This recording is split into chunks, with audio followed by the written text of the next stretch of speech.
রোমের সিংহাসনে বসেছিলেন সিকান্দার শাহ।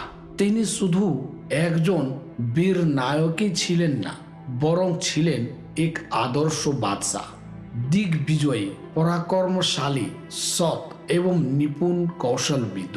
তার রাজত্বকাল ছিল সুশৃঙ্খল এবং সমৃদ্ধ, আর মানুষ তাকে শুধুই শ্রদ্ধা করত না, ভালোবাসত।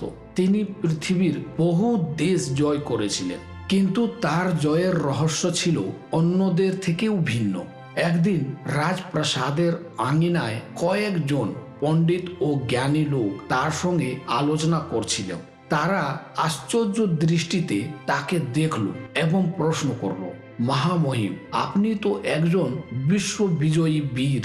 আপনার আগের অনেক বাদশাহ রোমে আসেন, সৈন্য দল নিয়ে যুদ্ধ করেন, কিন্তু তারা আপনার মতো এত সুনাম অর্জন করতে পারেননি। তারা আপনার মতো দেশ দখল করতে পারেননি। সিকান্দার শাহ চুপচাপ শুনলেন, কিছুক্ষণ ভাবলেন, তারপরে একটি মৃদু হাসি দিয়ে বললেন, আমি পৃথিবী জয় করেছি ভালোবেসে, মানুষের হৃদয় জয় করেছি, অস্ত্র দিয়ে নয়।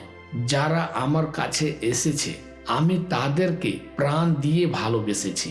আমি কাউকে কোনো কষ্ট দিইনি। আমি কারো প্রতিকূলতা বা অসৎ আচরণকে বর্জন করেছি।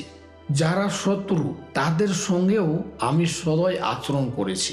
আমি কখনো কারো বদনাম করিনি। আমি সব সময় আইন কানুন মেনে চলেছি, মানুষের মর্যাদা রক্ষা করেছি। যখন মানুষ সৎ ও ভালো দেখেন, তারা স্বাভাবিকভাবেই ভালোবাসে, আর ভালোবাসার শক্তি আমাকে অন্যদের চেয়ে আলাদা করেছে। আমার বিজয় শুধুই অস্ত্রের নয়, বরং হৃদয় ও নৈতিকতার। এটি মানুষের মনে অস্থায়ীভাবে ফেলে। তারপর তিনি সকলের দিকে তাকিয়ে বললেন, সত্যি কথা বলতে চাই, পৃথিবীতে যাদের সবাই ভালোবাসে তারাই প্রকৃতির জয়। তাই আমি আপনাদের বলবো, নিজে ভালো হও, মানুষের প্রতি সদয় হও। যদি নিজে ভালো থাকো, পৃথিবীও ভালো হবে এবং সব ভালো লোকেরা একে অপরকে ভালোবাসবে। সেদিন থেকে রাজপ্রাসাদে, শহরে, গ্রামের প্রতিটি গলিপথে এই কথা ছড়িয়ে পড়ল, নিজে ভালো হওয়া মানে পৃথিবীকে ভালো করা। মানুষ বুঝতে পারল, ক্ষমতা শুধু অস্ত্র বা ধন পদ দিয়ে নয়, ভালোবাসা, ন্যায়পরায়ণতা ও সততার মাধ্যমে বজায় থাকে। সিকান্দার শাহ তাই সঠিকভাবে ইতিহাসে এক অনন্য রূপে অমর হয়ে থাকলেন, একজন বিশ্ববিজয়ী যিনি মানুষের হৃদয় জয় করেছিলেন। ধন্যবাদ।